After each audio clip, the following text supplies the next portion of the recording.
The roommate. Police interviewed Robinson's roommate, a biological male who was involved in a romantic relationship with Robinson.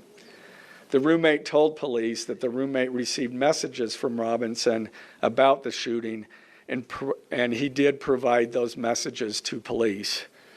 On September 10th, 2025, the roommate received a text message from Robinson which said, "Drop what you're doing. Look under my keyboard." The roommate looked under the keyboard and found a note that stated, quote, "I had the opportunity to take out Charlie Kirk, and I'm going to take it." Police found a photograph of this note. The following text exchange, then took place. After reading the note, the roommate responded, "What? You're joking, right?"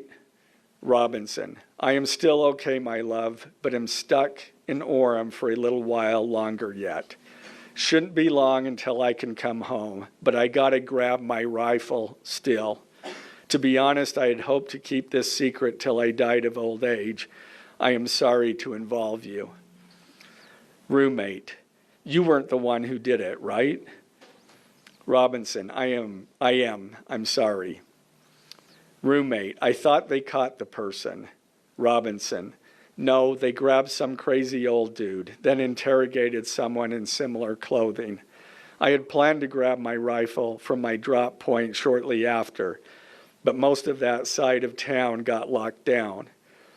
It's quiet, almost enough to get out, but there's one vehicle lingering." Roommate, "Why?" Robinson, "Why did I do it?" Roommate, "Yeah." Robinson, "I had enough of his hatred. Some hate can't be negotiated out. If I am able to grab my rifle unseen, I will have left no evidence. Going to attempt to retrieve it again. Hopefully they have moved on. I haven't seen anything about them finding it." Some people are just incredibly demonic, bro. And I'm amazed at the left's attempts to try to spin this into being something about Republicans or conservatives or trying to make it seem like this young man was conservative. Nah, his father was. And once he got from under his father's covering and he decided to go off and be liberally indoctrinated, this is what it then turned into. It turned into something demonic that led to Charlie Kirk's death.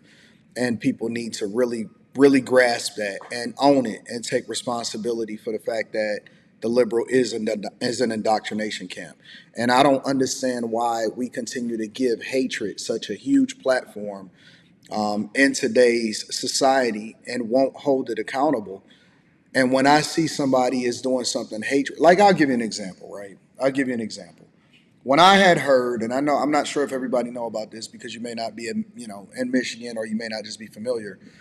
When I had heard about the plot to kidnap Michigan Governor Gretchen Whitmer, and I absolutely do not like Gretchen Whitmer. I don't like the job that she's doing in Michigan. I hated her governance during the pandemic. I think that it was absolutely awful, and that's why I had moved to Florida for 4 months in the wintertime because I just couldn't take it anymore. When I had heard about that, my immediate reaction, and I'm pretty sure it's going to be somebody in the chat or some people in the chat that correct me or tell me that it wasn't a plot or something like that, but let's just go with it for a second. When I first heard about it, my first immediate reaction was, this isn't right. Because nobody should be plotted against, nobody should be kidnapped, nobody should be killed, none of that stuff. I don't care if they disagree with me. I don't care if I disagree with them. The people in Michigan voted. They made her the governor, and so she's doing a job that she believes apparently is the best job according to the people that voted her in because she's a blue governor. And just because I don't agree with it doesn't mean that I think that it's right. I'm going to get more involved. I'm going to make sure that I help swing the election in Michigan in Trump's favor, and then hopefully, we can go red on the next election. And so that's my involvement. That was my whole sentiment. My point is that nothing should lead to this level of radicalization, both on the left or the right.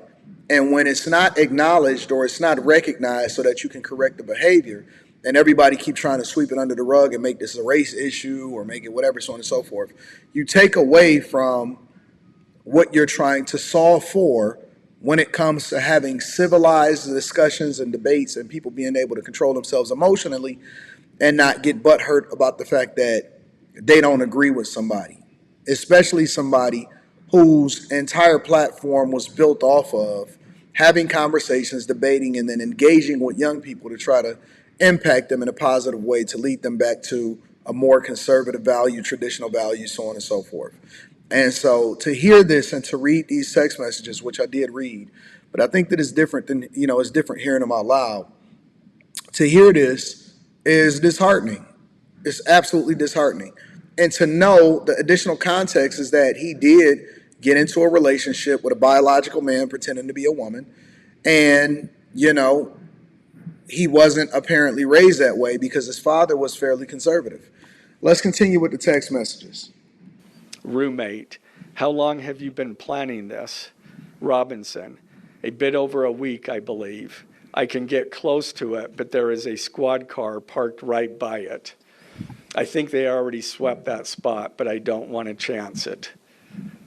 Robinson again, I'm wishing I had circled back and grabbed it as soon as I got to my vehicle. I'm worried what my old man would do if I didn't bring back Grandpa's rifle. IDEK if it's had a serial number, but it wouldn't trace to me.